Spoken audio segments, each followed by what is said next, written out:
Hello, good day. Let's continue our discussion on unit number 6. Specifically, topic number 2, take care of your brain. When learning new things, memory and recall are strengthened by frequency and recency.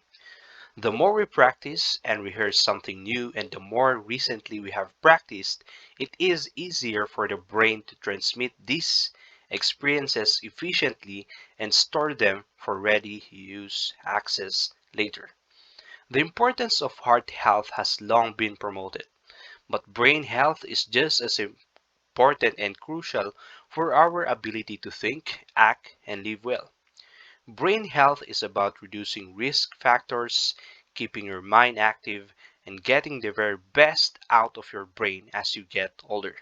So in this lesson, we will be looking at ways on how we can protect our brain's health, which includes getting enough sleep, healthy lifestyle, nourishing our brain, and exercising. So first and foremost, get enough sleep. A good night's sleep supports the functions of the brain and memory. The things that we have learned will not be retained in the memory without sufficient sleep. Also, insufficient sleep weakens your concentration and increases restlessness. But how much sleep do we need for a good health? Um, Health practitioners and doctors recommend that newborns aged 1 to 2 months should have 14 to 18 hours. Infants 3 to 11 months old should have 13 to 16 hours. Toddlers aged 1 to 3 years should have 12 to 14 hours.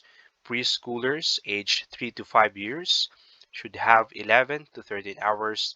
Children aged 5 to 12 years old should have 10 to 11 hours, while teens aged 13 to 17 years should have 9 to 10 hours, and lastly, adults aged 18 and above should at least have 7 to 9 hours of sleep.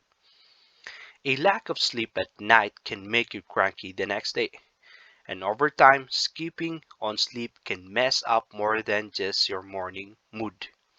Studies show that getting quality sleep on a regular basis can help improve all sorts of issues, from your blood sugar to your workouts. A good night's sleep promotes sharper brain. When you're running low on sleep, you'll probably have a trouble holding on to and recalling details. That's because sleep plays a big part in both learning and memory. Without sleep, it's tough to focus and take in new information. Your brain will also have or doesn't have enough time to properly store memories, which is why we must make a habit of having a proper sleep, especially at night, to have a proper rest. Moving on, support your brain with healthy lifestyle. We should and we must avoid the following: physical blows to the head. A hard blow to the head can shake your brain inside the skull. This may result to bruises, broken blood vessels, or nerve damage to the brain. Mild traumatic brain injuries may affect your brain cells temporarily, but more serious traumatic brain injury can result in bruising, torn tissues, bleeding, and other physical damages to the brain. These injuries can result in long-term complications and even death. This may result to having memory or concentration problems, mood changes or mood swings, and even feeling depressed or anxious. And then we have smoking. Cognitive decline typically happens naturally as we get older, but that we become more forgetful and we are not able to think quickly as we did when we were younger. But if you are a smoker, you may experience faster cognitive decline than non-smokers.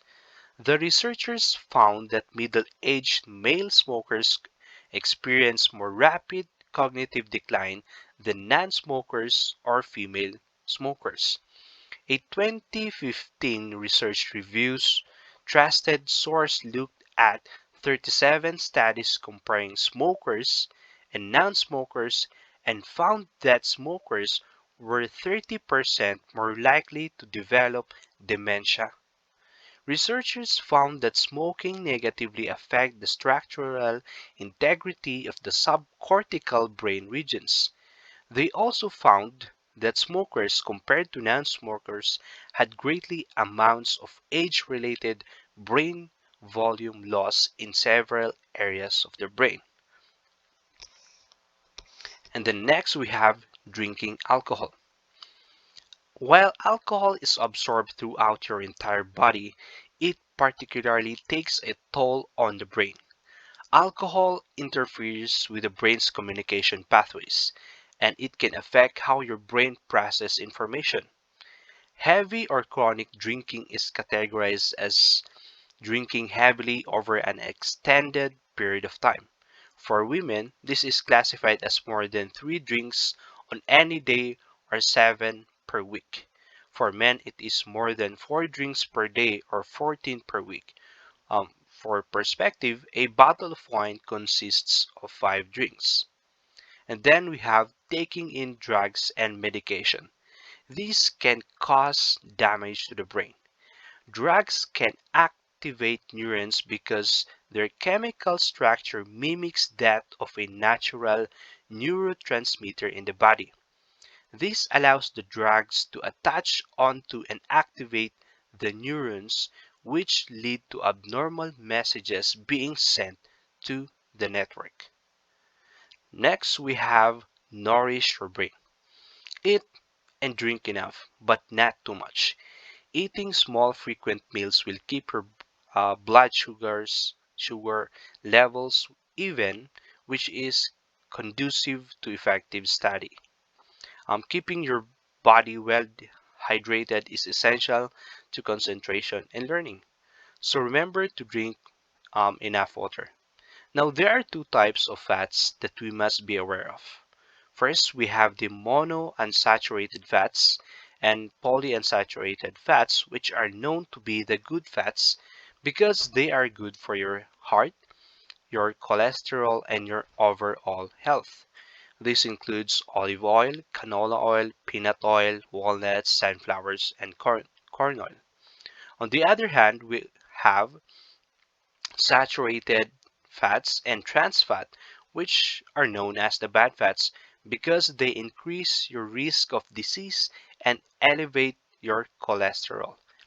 In appearance wise, saturated fats and trans fats tend to be solid at room temperature. Examples of these includes butter, cheese, ice cream, lard, fried foods, candy bars, and stick margarines.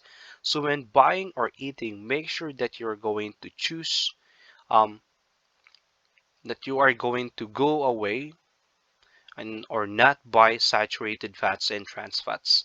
You can actually see this at the back packaging of the product. Next, support your brain by exercising. Having enough oxygen in the brain is crucial to brain function, and therefore to the body as a whole. The brain requires a constant supply of both oxygen and glucose, and without enough oxygen or with low blood oxygen levels, the brain has trouble signaling where to send the blood to oxygen-hungry muscles and tissues. Now, there are 2 types of exercise that we can do. We have aerobic exercises. These are types of exercises that you can do at a conversation pace that can last longer than 20 to 30 minutes. These are types of exercises that can be executed with continuous breathing and are commonly done to improve endurance or cardio. This includes swimming, cycling, walking, rowing, running, jogging, jumping ropes, or Zumba. On the other hand, we also have anaerobic exercises. These are type of exercises that taxes you to the point where you have to stop and catch your breath. These are very quick, maximal effort exercises such as sprinting, high intensity interval training or HIIT, and Olympic lifts. These are commonly done by athletes. This includes sprinting or and then Olympic lifts. Now, both of these exercises causes a cascading release of neuropinephrine, which stimulates the neurotrophic growth factor as well as the new neuron growth in the brain. This essentially builds new communication highways in your brain, which helps in better thought processing. Okay? So those are the four basic ways on how we can take care of your brain. Get enough sleep, do healthy lifestyle, nourish your brain by knowing the differences of the good and bad fats, and exercise regularly.